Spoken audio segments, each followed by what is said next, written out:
His small survey ship shook as warning lights flashed across the control panel. A sudden energy surge from the planet below had disabled his navigation systems. The engine struggled, whining like a wounded animal. Ethan tried to stabilize the ship, but it was no use. Gravity pulled him down, faster and faster, toward a green and blue world that had never been marked on any star map. The last thing Ethan remembered before everything went dark was the sound of metal tearing and the sight of thick clouds rushing toward him. When Ethan woke up, his head hurt badly. He lay on cold ground, surrounded by tall grass that brushed against his face. For a moment, he thought he was still dreaming. Then the pain in his ribs reminded him that he was very much awake. He slowly pushed himself up and looked around. His ship was gone. Only broken pieces of metal were scattered across a wide clearing. Smoke rose into the sky, twisting between massive tree trunks that reached higher than anything Ethan had ever seen. The trees were enormous, thicker than buildings, their leaves large enough to shade entire houses. "This can't be Earth," Ethan whispered. His scanner was cracked but still working. The air was breathable. Gravity was slightly stronger than Earth's, but not enough to crush him. The planet was alive, very alive.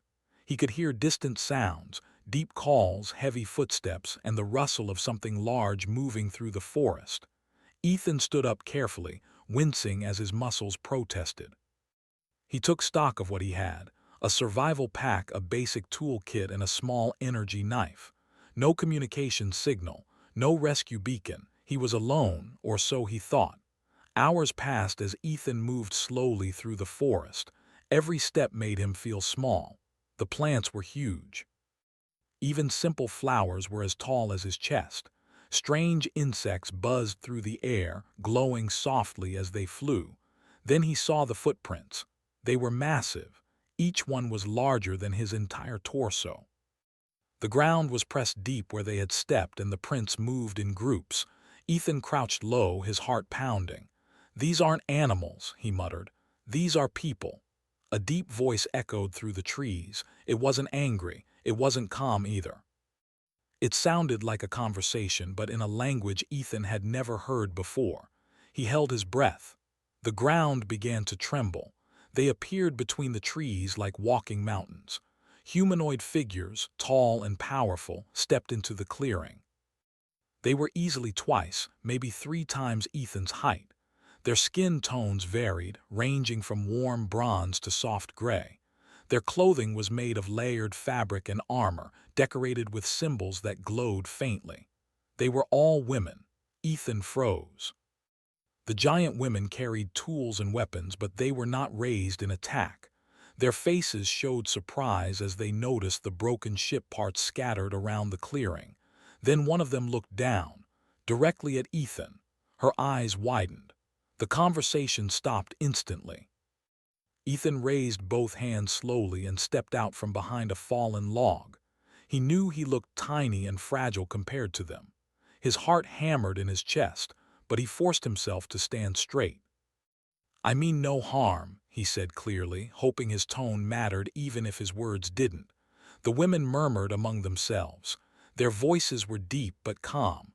One of them stepped forward. Her shadow covered Ethan completely. She knelt down. Even kneeling, she was still taller than him. She studied him closely, her expression serious but not cruel. Then she spoke again, slower this time. Ethan didn't understand the words, but he understood the tone. Curious, careful.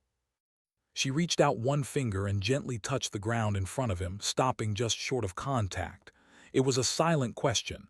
Ethan swallowed and nodded. "Yes," he said softly, "I'm real." The woman straightened and spoke to the others. After a brief discussion, they did something Ethan did not expect. They smiled. Ethan was escorted, not captured, through the forest. The giant women walked slowly to match his pace. Some of them watched him closely, while others scanned the environment, clearly protecting the group. Ethan noticed how organized they were, how careful they moved. This was not a wild tribe. This was a civilization. After some time, the trees opened into a vast valley. Ethan stopped walking without realizing it. Before him stood a settlement carved directly into the land. Massive stone structures rose from the ground, connected by wide paths and glowing energy lines. Water flowed through channels that powered machines he could barely understand. Everything was built for giants, yet designed with grace and balance. "This is incredible," Ethan whispered. The women seemed pleased by his reaction. He was led to a large open hall. The ceiling arched high above, decorated with symbols that shimmered softly. More giant women gathered, whispering and pointing. Ethan felt like a rare animal in a museum, but no one touched him without permission. At the center of the hall stood an older woman. Her hair was silver, braided with glowing threads. Her presence commanded silence. She looked down at Ethan with sharp, intelligent eyes. The elder spoke. The woman who first found Ethan knelt and gestured toward him, then to the sky, mimicking a falling motion. The elder listened carefully. Ethan realized something important in that moment. They understood he was not from this world. That night, Ethan was given a place to rest. It was a small structure near the edge of the settlement, clearly prepared for someone of his size. Soft materials lined the interior. Food and water were left nearby. The food looked strange but smelled pleasant. "They thought of everything," Ethan said quietly. As he ate, he noticed something else. The women were watching him, not with suspicion but with interest. Children peeked from behind pillars, giggling softly. Guards stood nearby, not to restrain him but to protect him. Ethan lay back and stared at the ceiling. What kind of world have I fallen into? He wondered. Over the next few days, Ethan learned by observing. The giant women lived in harmony with their world. They respected strength but valued wisdom more. Technology and nature existed side by side. Machines were powered by natural energy and nothing seemed wasted. Ethan noticed something else too. There were no men. At least none that he could see. The realization unsettled him. He also noticed how carefully the women treated him. They adjusted their movements around him, spoke gently, and made sure he was always safe. He was never locked in or restrained. One afternoon, the elder woman approached him again. She placed a glowing device on the ground. It projected simple images and symbols. Slowly, patiently, she began to communicate. Ethan realized she was trying to learn his language and teach him theirs. "You're trying to talk to me," Ethan said, smiling. "Okay, let's try." Days turned into weeks. Ethan's injuries healed. He helped where he could, fixing small machines, suggesting ideas, and showing them simple human tools. The women listened. They learned quickly. Ethan learned too. Their society was built on cooperation. They believed survival came from unity, not domination. Strength protected the weak, and wisdom guided strength. One evening, as the sun set behind the massive trees, Ethan sat on a stone platform overlooking the valley. The first woman who had found him joined him, sitting carefully so as not to shake the ground too much. She pointed to him, then to the stars. Then she placed her hand over her heart. Ethan understood more than the words. "You saved me," he said softly. "And now you're giving me a place," she nodded. In that moment, Ethan felt something he hadn't expected. Hope. Ethan had grown accustomed to the rhythm of life among the giant women. The days were long, filled with work, learning, and observation. Every task taught him something new. How to move without harming the environment, how to handle tools scaled for beings far larger than himself, and how to communicate in gestures and symbols until words could form. Yet no matter how peaceful life seemed, a quiet tension lingered in the back of his mind. The women treated him with respect, almost reverence, but he still felt like an outsider.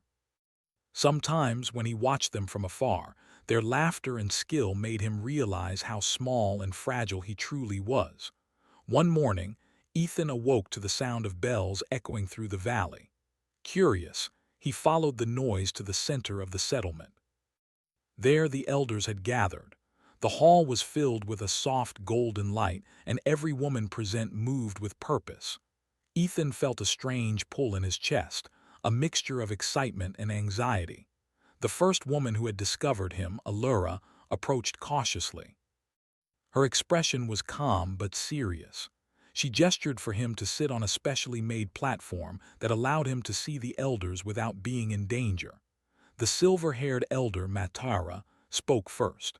Her voice was low but carried across the hall like the hum of the earth itself. "You have adapted quickly," she said. Ethan understood enough of the words to know she spoke directly to him. "You have shown intelligence, courage, and respect for our ways." Ethan bowed his head slightly. "I'm only trying to survive and to help." Matara's eyes sparkled. "Helping is one thing, understanding is another. And you may be more than a visitor." Ethan's heart skipped. "More than a visitor?" he asked. Matara nodded slowly. "Our world sometimes chooses outsiders. Rarely a being appears who can ensure the continuation of our people. You are small and fragile compared to us, but you have survived, adapted, and learned. That is why you are here." The words sank in slowly. Ethan didn't fully understand their meaning, but the weight of them pressed on his mind. Over the following days, the elders observed him more closely. Tasks that had once been casual became tests. Ethan was asked to solve challenges, repairing a broken water channel that supplied the village, designing a pulley system to lift supplies, and even helping a young giant woman navigate a steep cliff without falling. Each task revealed something about Ethan.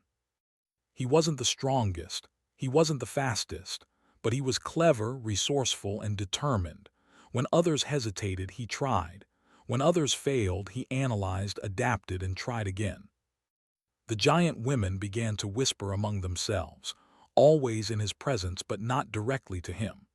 He noticed the way their eyes softened when he succeeded, and how the elders' expressions shifted from careful neutrality to quiet approval. One evening, as the twin suns of the planet sank behind the massive trees, Ethan sat by the river, lost in thought. Allura approached, her massive form graceful even in the dim light. She sat down across from him, careful not to disturb the water or the small creatures drinking nearby. "You are not like anyone we have seen," she said quietly. Ethan nodded. "I know, I'm small, fragile, I don't belong here." Allura shook her head. "Belonging is not about size. It is about mind and heart. You understand us in ways no other outsider could. You care for life, for balance. That is rare." Ethan looked at her. "But why me? Why did you choose me?" Allura's eyes softened. "We did not choose you, our world did. There are cycles that must be honored. Our people cannot always survive without guidance from one who can adapt, who can see things we may overlook. You may be small, but your mind is strong. Your heart, stronger still." Ethan felt a mix of fear and pride. He was being honored, yet he barely understood what it meant. The following morning, Matara called him to the hall once again. This time, the tone was different. It was not a test, but a declaration. "You are to take your place among us," Matara said. "Not as a visitor, not as a servant, but as a partner. Our tribe has chosen to entrust you with a sacred duty, to help continue our people, to learn our ways fully, and to guide us in the cycles to come." Ethan's mouth went dry. He felt the ground beneath him shift, though it did not move. I don't know what to say," he stammered. "Say nothing," Matara said. "Only act, only learn, only live." The weight of the words settled on him. Ethan realized that his life would never be the same. The days of wandering the stars alone, of returning to Earth, were gone. He would live among these giant women, learning, adapting, and becoming part of a culture far beyond anything he had imagined. And he would play a role in the survival of their species. The next weeks were a whirlwind of learning and preparation. Ethan studied the language carefully, practiced the customs, and participated in physical training adapted for his size. He learned how to move safely around beings so much larger, how to carry tools scaled to his abilities, and how to approach the tribe's rituals with respect. One afternoon, Allura took him to the edge of a cliff overlooking the forest. The wind was strong and the valley stretched below them in every direction. "Look," she said, "everything here is connected. Our lives, our homes, our people, they all depend on understanding and balance. You are now part of that balance." Ethan stared at the view, trying to understand. "I feel small," he admitted. Allura laughed softly, a sound like wind through the trees. "Small in body, strong in mind, and in heart you may be the strongest of all." Ethan felt a warmth in his chest. For the first time since arriving, he truly felt welcomed. But not everything was easy. The tribe faced challenges that Ethan had never imagined. A storm had damaged part of the settlement, and Ethan helped design temporary shelters scaled to the giant's size. A young giant woman had become trapped in a collapsed wall, and Ethan's quick thinking and calm nerves helped guide her to safety. Every success built trust, and every failure taught humility. Through it all, he noticed subtle signs that the tribe expected more from him. Small gestures, careful glances, questions that tested his judgment. The women were preparing him, not just for life among them, but for a role he could barely imagine. One evening, as Ethan sat beside a campfire, Matara approached. She spoke softly, almost to herself. "There will be a day," she said, "when the tribe will need more than strength. They will need guidance, courage, and love. The one who walks among them must carry all of these. Perhaps it is him." Ethan's heart raced. Could it really be him? He was just a human, small, fragile, inexperienced. And yet in their eyes he had survived, adapted, and learned. Perhaps he was ready. Weeks passed, and Ethan's bond with the tribe deepened. He laughed with them, worked alongside them, and even learned the subtle arts of diplomacy among the elders. He began to understand their values: harmony, respect, courage, and wisdom. He saw how each member contributed and how leadership was earned through action, not birth. And slowly, Ethan began to feel something more: a sense of belonging, a connection to a world so different yet strangely familiar. One day, as the twin suns dipped low, Allura approached him. She placed her massive hand on his shoulder, careful not to crush him, and spoke in a soft voice. "You have learned much, but there is still a path ahead. You must choose to walk it fully, to accept what it means to be one of us, to honor our ways, and to help us grow. Will you?" Ethan looked into her eyes, and for the first time he did not see judgment. He saw trust, hope, and expectation. He nodded. "Yes, I will try, I will do my best." Allura smiled. "Then the path begins." As night fell over the valley, Ethan realized the truth. His life had changed forever. He had arrived as a lost human, unsure and frightened. Now he had a purpose, an important role in the survival of a remarkable people. And though the road ahead would be difficult, he felt ready. Because humans were survivors, humans adapted. And humans could change the fate of worlds. The valley was quiet as the twin suns rose, casting golden light over the forest and settlement. Ethan stood on the stone platform overlooking the village.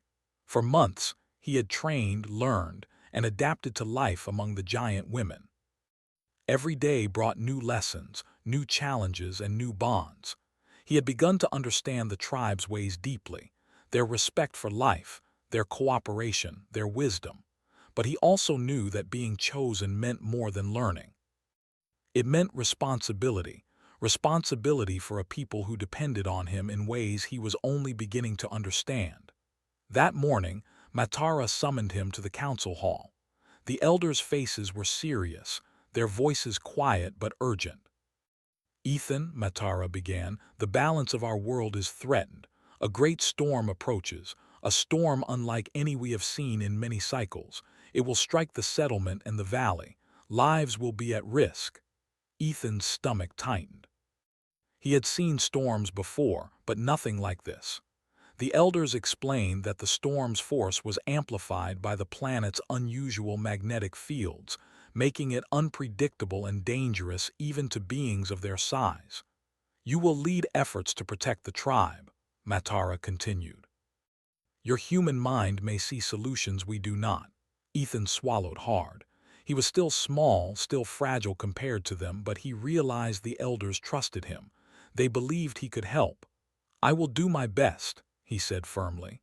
The storm arrived faster than anyone expected. Dark clouds rolled over the valley, lightning flashing across the sky. Strong winds tore through the forest, bending the massive trees and threatening to uproot smaller structures. Rain fell in sheets, turning paths into rivers. Ethan worked quickly. Using both his knowledge and what he had learned from the giant women, he devised a plan. Temporary shelters were reinforced. Supply lines were reorganized. Water channels were redirected to prevent flooding. The young women followed his instructions, moving with precision and care. Ethan's size allowed him to work in spaces too small for them, checking cracks, securing small supports and shoring up weak points. Allura appeared beside him. "Ethan, the river is rising faster than we thought," she shouted over the roar of the wind. He looked and saw that a flood from upstream threatened to wash away part of the settlement. Thinking fast, he grabbed a large tarp and used pulleys to redirect the water into a channel he had reinforced. The giant women followed his instructions without hesitation, marveling at how he could think quickly in ways they hadn't considered. By nightfall, the storm was still raging, but the settlement held. Structures that might have fallen remained intact, and no one was injured. During a brief pause in the storm, Ethan noticed a young giant woman trapped under a fallen branch. Her size made it dangerous for her to move, and for him the branch was enormous. But he didn't hesitate. Using a combination of levers, ropes, and simple physics, he lifted the branch enough for her to escape. The tribe watched in awe. Here was a human, small and fragile compared to them, yet saving lives through courage, intelligence, and careful thinking. Ethan realized something important. Being human didn't make him weak. It made him different, and in that difference there was strength. The storm passed by dawn, leaving the valley battered but standing. Trees had fallen, minor flooding had occurred, but no lives were lost. Ethan walked among the tribe, checking on everyone. A sense of pride filled him, not pride in himself, but pride in what humans could do, and pride in the trust the giant women had placed in him. Matara approached him, her expression serene but proud. "You have proven your place among us," she said. "Not because of strength, but because of wisdom, courage, and heart. You are now fully part of our people." Ethan nodded. He felt a warmth in his chest. Finally, he was not just an outsider. He was family. In the days that followed, the tribe celebrated their survival. Fires burned high, laughter echoed through the valley, and songs were sung to honor the land, the sky, and those who had acted bravely. Ethan participated fully, sharing stories of Earth and listening to the history of the giant women. He began to understand that life was not measured by size or strength alone, but by action, courage, and love. He also began to notice subtle changes in the tribe's attitude toward him. Where once they had been cautious, they now sought his counsel. Where once they had whispered behind his back, they now spoke openly with him. He realized he had become more than a guest. He had become a leader in thought, an example in action, and a bridge between worlds. Weeks later, Allura approached Ethan with a question that made him pause. "Are you ready?" she asked softly. "Ready for what?" he replied. "To begin the next cycle, to join fully with our people and create life together, to continue the tribe. The time has come for you to fulfill the role you were chosen for." Ethan felt a mix of fear, excitement, and wonder. It was one thing to survive. It was another to shape the future of an entire civilization. He took a deep breath and nodded. I am ready." The tribe gathered to witness the ritual, moving with reverence and care. Ethan stood in the center of the hall, surrounded by beings far taller and stronger than him. But he did not feel small. He felt needed, trusted, and capable. In the following months, Ethan adapted to his new life fully. He learned the ways of the tribe in even greater depth, from understanding their agriculture to contributing ideas for improved tools. He shared knowledge of human medicine, using simple remedies and careful observation to help heal injuries and prevent illness. The giant women taught him in return how to use his mind with precision, how to move with care and purpose, and how to contribute to the community in ways that mattered. Together, they formed a partnership unlike any other. And soon, life began in a new way. Ethan and Allura worked together, nurturing the next generation.